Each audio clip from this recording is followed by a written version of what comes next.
Hello and welcome to the Southeast Iowa Union News Break. I'm your host, Nick Steffens. Getting into today's top stories, for those looking to experience both family-friendly frights and terribly scary terrors, Midwest Old Thrashers certainly delivers. Since 1998, visitors to the area have enjoyed the Midwest Haunted Rails, and more recently they've been scared senseless at the Thrashers' House of Terror. The Haunted Rails include activities with the purchase of a wristband at the grandstands.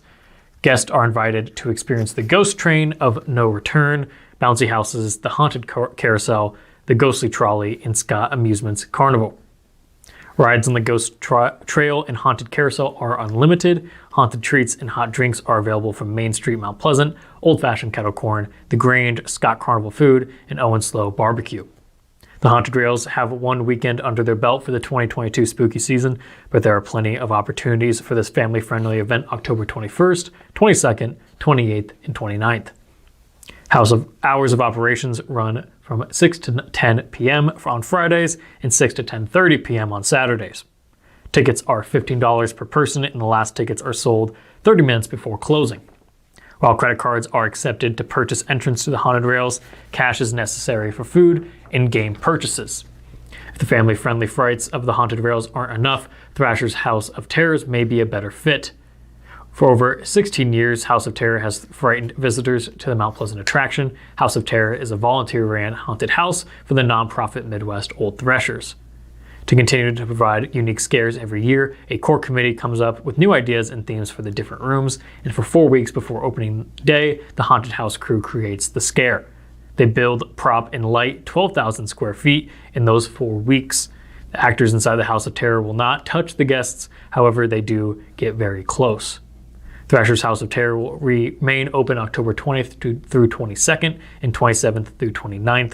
Hours of operation are 6:30 to 10 p.m. Thursday and 6 p.m. to midnight, both Friday and Saturday. A general admission ticket is $10, however, every night has a limited number of Fast Pass admissions available for $20. While both events occur at the Old Thrashers ground, they are separate and do require separate ticketing. Considering the Haunted Rails close earlier, Midwest Old Thrashers encourage those wanting to experience both to first enjoy the Haunted Rails and then hop in line for the House of Terror. The City and County of Washington signed a 28E agreement to enforce recently enacted parking code changes on Tuesday.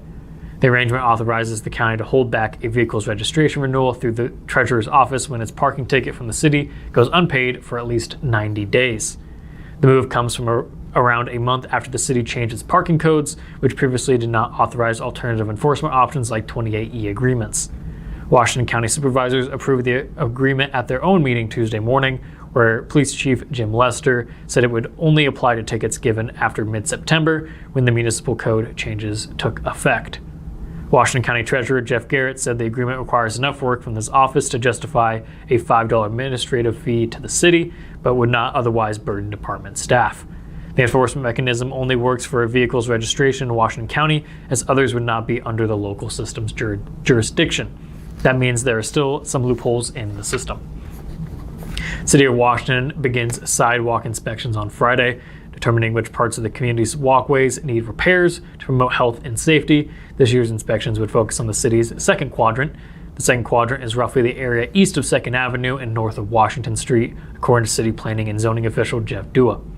The city inspects each quadrant of the city once every 4 years, sharing repairing costs with residents at a reimbursement rate of $4 per square foot once work is completed, according to a news release.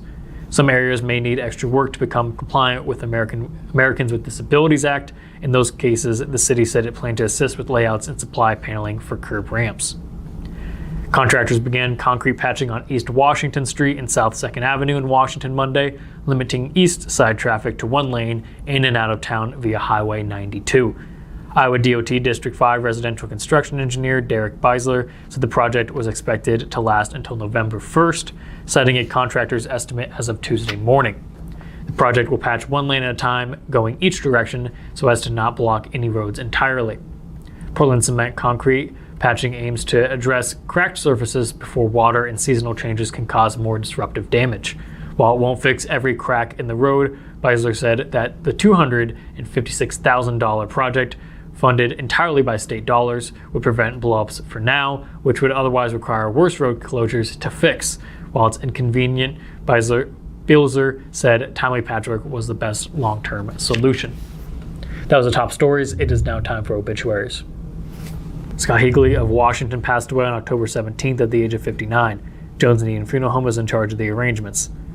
Waylon Sterling of Wayland passed away on October 17th at the age of 83. Jones and Eden Funeral Home was in charge of the arrangements. Dolores J. Siegel of Washington passed away on October 17th at the age of 90. Celebration of life will be held at 11 a.m. October 22nd at the Jones and Eden Funeral Home. Patricia A. Owens of Washington passed away on October 17th at the age of 86. Celebration of life will be held at 1 p.m. October 21st at the Jones and Eden Funeral Home. Richard Charles Ross of Birmingham passed away on October 17th at the age of 90. Celebration of life will be held from 11 a.m. to 2 p.m. October 22nd at the Birmingham Fire Department. We're going to take a brief break, and when we come back, we'll have the weather and sports. Federation Bank is a locally owned bank providing award-winning customer service. We believe that we are more than just a federation of banks, but a federation of communities, serving Brighton, Richland, Wellman, and Washington, Iowa. Federation Bank's highly skilled staff is here to make sure you are able to accomplish your personal and professional goals, whatever they may be. Federation Bank, your family bank. Hospice isn't a place, it's a type of care that focuses on living. Servicing a 7-county area, the Hospice of Washington County staff of nurses, social work, hospice aides, spiritual and grief support, volunteers, music and massage therapists are able to provide free end-of-life care where the patient lives. We write wills, give consent for organ donation, but rarely is there a plan for what we would want the final phase of our lives. At Hospice of Washington County, we encourage our patients to be in charge of their healthcare decisions while maintaining quality of life.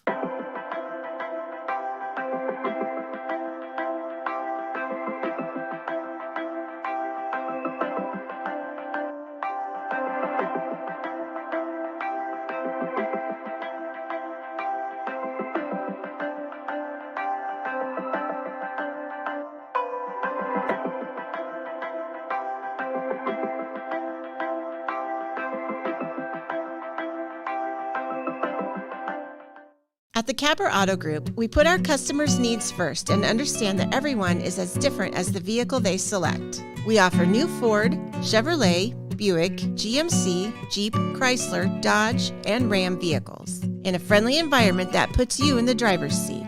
When it comes to service, we maintain factory-trained technicians and competitive pricing. The Capper Auto Group still believes that service after the sale provides the best customer experience. Come see the Capper experience for yourself. Since 1905, Kelowna Cooperative Technology Company has helped our community stay connected with the latest advancements in clear, dependable telecommunications services. KCTC provides rural Iowans with access to high-speed fiber internet, as well as phone, television, computer repair, and cybersecurity solutions. We're also proud supporters of local organizations and area schools within the community. KCTC, keeping Kelowna connected. Welcome back to the Southeast Iowa Union News Break. I'm your host, Nick Steffens. We have some sports news coming up, but first, the weather. The weather is brought to you by Jacqueline Ariola, LLC. Come visit Jackie in her new location downtown. She is ready to serve Washington and the surrounding community. There's another cold one out today, but temperatures will thankfully begin to rise this week. Today has been mostly sunny with a high of 50. Tomorrow it'll be a bit cloudier but warmer with a high of 66. Friday, we will have clear skies and a high of 77. And then looking at the weekend, it'll be 78 and mostly sunny on Saturday. And then on Sunday, it'll be partly cloudy with a high of 78, but the wind will make a return with speeds up to 22 miles an hour. That was the weather. It is now time for sports. Sports, brought to you by Fairway.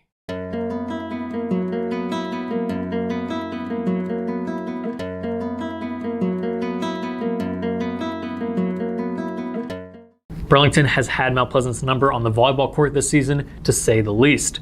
Out of the 5 meetings throughout the regular season, 5 times Burlington walked away victorious. The narrative changed when the two met on Tuesday night for their Class 4A regional first-round matchup at Burlington's own Johansson Gymnasium. Mount Pleasant avenged its 5 straight losses to the Greyhounds when it mattered most, taking the regional bout 25-23, 18-25, 25-23, 10-25, and 15-7. In what was a back-and-forth affair for much of the night, and the 5th and final set of the night was no different. Burlington came into the fifth off a dominant 15-point set four victory. The Greyhounds carried some of that momentum to start the fifth as they jumped out to a 4-2 advantage, but Mount Pleasant would respond. Mount Pleasant's Jersey Beachy put together some efficient serving, and the Panthers did what they needed to on both sides of the net, scoring 11 unanswered to take hold of the match 13-4. Burlington would score 3 points the rest of the way, but an Andrea Laprieto perfectly placed tip would win it. Starr said that knowing that it was win or go home lit a fire underneath the team. I think the biggest difference for us was the fire and drive we had to get them this time when it really mattered most. With this win, the Panthers moved to face Oskaloosa, who is 22-10 on the season, on Thursday in Oskaloosa. The two teams faced off once during the regular season. The Indians were winners 2-0 at their home court. The Panthers and Indians are set to begin at 7 p.m. at Oskaloosa High School. Washington Golf and Country Club will be the place to be on Wednesday. That is if you want to know which of the area's big school runners will be headed to Fort Dodge next weekend. The Demons host the Southeast Conference and then some in a meet that includes 14 schools, all vying for 3 state qualifier spots. Individually, the top 15 runners will all get in. The meet is scheduled for a 4 p.m. start. That is the news for Southeast Iowa. I've been your host, Nick Steffens. This is the Southeast Iowa Union News Break, and I will see you next time.